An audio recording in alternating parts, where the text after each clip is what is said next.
오늘도 주님 안에서 승리하는 복된 하루가 되시기를 간절히 축원을 드립니다. 제가 아는 어떠한 가정이 있는데 삼형제가 있습니다. 그런데 이제 어머니가 일찍 아버지를 여의고 남편을 여의고 아이들을 아주 정말 열심히 잘 키워서 다들 이제 장성하게 되었습니다. 그런데 이제 어머니가 병이 걸리시게 되고 이제 오래 살지 못하게 된 것이죠. 근데 이제 어머니가 열심히 살아서 나름대로 좀 재산을 좀 모아놓은 것이 있습니다. 그런데 결국은 이제 어머니가 돌아가시고 난 다음에 결국은 이 재산에 대한 명확한 분배가 없자, 유언이 없자 결국은 이 삼형제가 나중에는 이 재산을 놓고 싸우게 되고 그리고 결국은 형제들은 다 원수지간이 되고 말았다는 겁니다. 우리가 이런 이야기들을 사실 쉽게 주변에서 접할 수 있는 경우가 많이 있습니다. 유산 문제로 법정 싸움을 가고 심지어는 어떤 이런 형제의가 다 갈라져 그래서 가족들이 다 흩어지는 이러한 일들이 심심치 않게 벌어지고 있기 때문에 그렇습니다.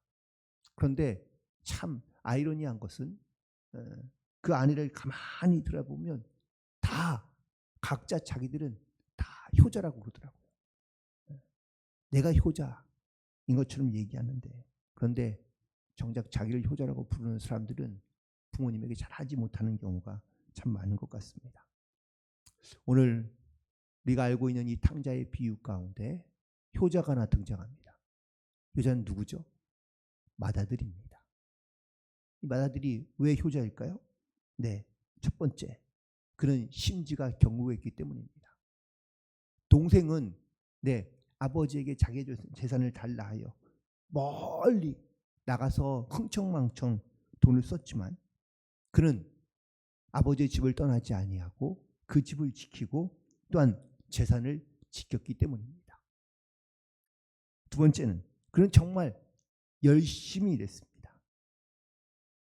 오늘 그가 본문에서도 고백하고 있는 것처럼 동생은 자기의 재산을 빼가서 허랑방탕하게 사용했을 때 그는 정말 그 아버지의 집과 재산을 지키기 위하여 얼마나 성실하게 일했는지 그는 그 성실함에 대하여 말하고 있는 것을 알 수 있습니다.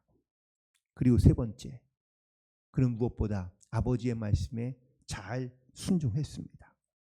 아버지의 명을 어긴 적이 없기 때문입니다. 그래서 이 맏아들은 사실 이 아버지에게는 효자였습니다.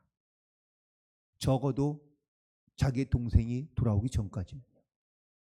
그런데 동생이 죽은 줄 알았던 동생이 돌아오자 이 둘째를 위하여 죽은 동생을 위하여 잔치를 벌이는 모습을 보고 이 맏아들이 변합니다.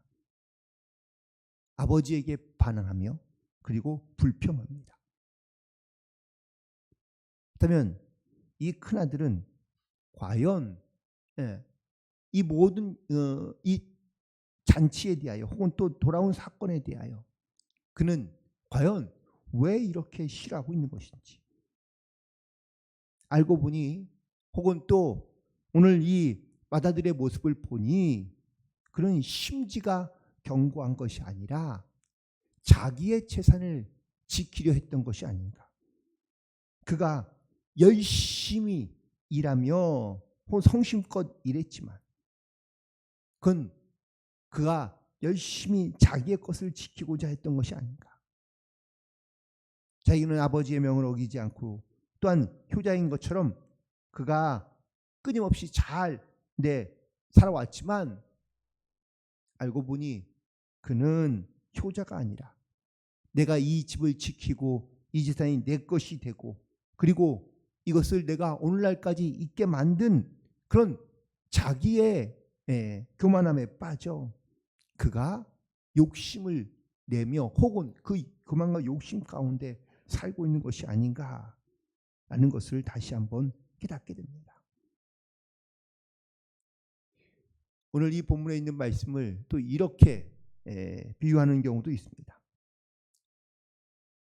아버지의 집을 떠났던 탕자가 아버지의 품으로 돌아온 이 탕자는 바로 예수님을 믿기로 한 초신자와 같다면, 그렇다면 그 집에 있던 아들은 과연 누구에 속할까요?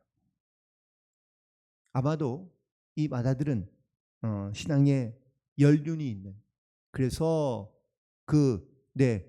가정을 지키고 교회를 지키고 있는 그러한 신앙의 연륜자들이라고 말할 수 있습니다.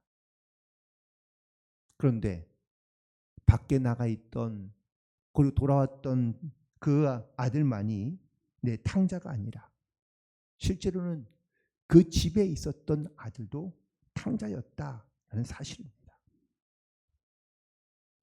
물론 맏아들이 그 집을 지키기 위하여 희생했던 그 수많은 희생과 그리고 수고와 애씀과 노력들을 오늘 본문에서도 이 맏아들이 열거하고 있는 것을 볼 수 있는데, 그런데 그가 이처럼 많이 노력하고 수고하고 헌신하며 희생하였지만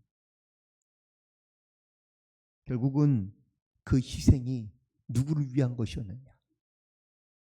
주님을 위한 것도, 주인을 위한 것도, 하나님을 위한 것도 아니라 자기를 위한 것이었다라는 사실이기 때문에 그렇습니다.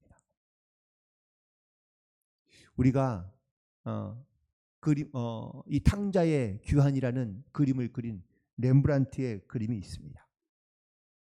그 그림 여러분 아마 보셨겠지만 탕자와 아버지의 모습, 또 그 아버지의 뒤편에 서 있는 한 사람이 있는데, 그건 바로 이 탕자의 형인 바로 맏아들입니다. 아버지의 모습과 흡사하게 그렸습니다. 아버지도 역시 망토를 입고 있고 혹은 고운 옷을 입고 있습니다.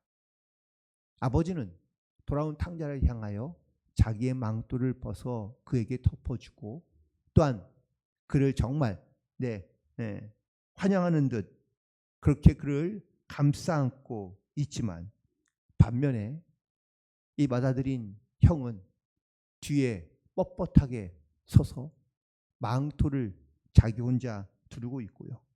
그리고 자기의 굳은 심지를 나타내고 있는 지팡이를 짚고 있으면서 그 동생을 멸시하는 눈으로 쳐다보고 있습니다. 맏아들, 겉으로 볼 때에는 문제가 없어 보이는 사람입니다. 또한 그는 정말 열심히 일하고 아버지의 말에 순종했던 사람처럼 보입니다. 그러나 그의 마음속에는 오만함과 이기심과 적개심과 분노와 비교의식과 비판의식이 아주 깊이 자리 잡고 있다는 것이죠. 맏아들은 이해할 수가 없었습니다. 모든 재산을 다 탕진하고 돌아온 저 탕자를 아버지는 왜 받아주는 걸까? 그리고 내가 이렇게 지금까지 일궈놓은 이 모든 재산들을 왜 아버지 마음대로 쓰는 것인가? 이런 불만과 오만과 그리고 이런 생각들이 그를 꿈틀거리게 만들고 결국은 폭발해 버리고 마는 것이죠. 맏아들이 아버지에게 묻고 있습니다. 죽은 아들이 돌아오매 살찐 송아지를 잡으셨나이다. 이 말은 아버지의 행동이 잘했다, 잘하셨습니다 라고 말하는 것이 아니라 오히려 냉소적으로 표현하고 있는 말입니다. 그는 평소에 아버지의 말을 잘 들으며 아버지의 말에 순종하는 것 같지만 사실 그는 아버지를 존경하여 아버지의 말에 순종한 것이 아닙니다. 불편하지만 이게 진실입니다. 그리고 이 말은 즉흥적으로 마음이 상하여 나온 말이 아닙니다. 오랫동안 그가 생각하고 있거나 아니면 마음에 담아두고 있던 말들을 그가 쏟아낸 것이죠. 이렇게 본다면 이 집안에 탕자는 작은 아들, 그 재산만 가지고 떠났던 작은 아들만 탕자가 아니라 그 집안에 있었던 큰아들도 탕자였다라는 사실입니다. 작은 아들은 몸으로 아버지를 떠나 탕자로 살아왔다면 큰아들은 마음으로 아버지를 떠난 탕자였다라는 겁니다. 이스라엘 백성들이 입으로는 하나님을 고백하며 또한 하나님 앞에 나와 제사하며 예배도 드리지만 마음은 하나님으로부터 멀리 떨어져 하나님만 믿는 것이 아니라 하나님도 믿고 다른 이방신도 섬겼던 이스라엘 백성들의 모습을 오늘 이 말씀을 통하여 비유적으로 말씀해 주고 있습니다. 이사야서 29장 13절에 있는 말씀에 보면은 주께서 이르시되 이 백성이 입으로는 나를 가까이 하며 입술로는 나를 공경하나 그들의 마음은 내게서 멀리 떠났나니. 이것이 바로 이스라엘 백성들의 모습이며 혹은 탕자의 비유이지만 이 말씀은 과거 이사야 시대의 이스라엘 백성들에게 주신 말씀만이 아니라 예수님 시대에도 주님께서 하신 말씀이며 또한 이 말씀은 지금 나에게도 우리에게도 주시는 말씀인 줄로 믿습니다. 물론 이 말씀을 들으면 여러분 마음이 불편하거나 혹은 찔림이 있을 수 있습니다. 하지만 그것이 정말 우리의 혹은 신앙과 믿음의 모습이라면 우리는 반드시 돌이켜 주님 앞에 나아가야 될 줄로 믿습니다. 여기 있는 마다들 과연 누구일지 혹은 나의 모습은 이 안에 없는 것인지, 아버지의 집에 있으면서도 오랫동안 신앙생활을 하며 내가 주님과 동행하는 삶을 살아간다고 말하지만 물론 겉으로는 나무랄 것 없고 혹은 모범적인 신앙인처럼 보이긴 하지만 실제로 내 마음을 돌이켜보면 하나님께 가까이 있는 것이 아니라 하나님께 멀리 있는 그런 마음으로 혹은 그런 모습으로 신앙으로 우리가 살아가고 있다면 이 큰아들 맏아들의 모습이 바로 내가 아닌지, 하나님을 믿으면서도 하나님에 대한 원망, 주변에 대한 사람들에 대한 시기와 질투, 그래서 내 마음에 이러한 미움과 시기가 우리 안에 여전히 계속해서 남아있다면 이런 바로 탕자의 모습과 혹은 큰아들의 모습이 바로 우리의 모습이지 않은지, 그렇다면 우리는 어떤 마음을 품으면 좋을까? 빌립보서 2장 5절에 있는 말씀처럼 너희 안에 이 마음을 품으라 곧 예수 그리스도의 마음이라고 말씀해 주고 있는데, 오늘도 우리가 내 안에 이 그리스도의 마음을 품고 그리고 주님의 사랑과 믿음을 가지고 하나님 앞에 나아갈 수 있는 혹은 세상과 사람 앞에 나아갈 수 있는 그런 저와 여러분 되기를 간절히 소망합니다. 오늘 특별히 본문에 있는 말씀 속에 마지막 절에 있는 말씀을 다시 한번 돌이켜보면 내 동생은 죽었다가 살아났으며 내가 잃었다가 얻었기로 우리가 즐거워하고 기뻐하는 것이 마땅하다라고 이렇게 말하고 있습니다. 이 아버지는 이 큰아들에게 위로의 말로 이렇게 얘기하죠. 31절입니다. 너는 항상 나와 함께 있으니 내 것이 다 내 것이 돼. 아버지는 이미 벌써 큰아들에게 모든 것을 다 주었습니다. 하지만 큰아들은 그것을 깨닫지 못하죠. 아버지가 갖고 있는 마음과 기쁨을 이 아들이 알지 못하니 그 기쁨을 누리지 못하고 혹은 그 은혜와 사랑을 깨닫지 못하며 살아가고 있는 겁니다. 만약 이 큰아들이 정말 동생을 사랑하고 걱정하는 형이었다면 이 동생이 돌아왔을 때 어떤 반응을 보이는 것이 좋을까요? 네, 그 죽었던 동생이 다시 살아왔다는 그 기쁨, 그 아버지의 기쁨이 무엇인지, 그 아버지의 즐거움이 무엇인지 조금은 이해하거나 알았을지 모릅니다. 하지만 그의 관심은 또한 그는 진짜로 동생을 사랑하고 걱정한 것이 아니라 자기의 재산을 걱정하고 혹은 자기의 어떤 이러한 유익을 먼저 생각했던 그러한 사람이었다는 것을 깨닫게 됩니다. 마땅히 기뻐해야 할 일에 기뻐하지 아니하고 혹은 마땅히 함께 즐거워할 자리에 즐거워하지 못하고 있는 이 큰아들의 모습은 더 불쌍한 탕자의 모습인 것을 보게 됩니다.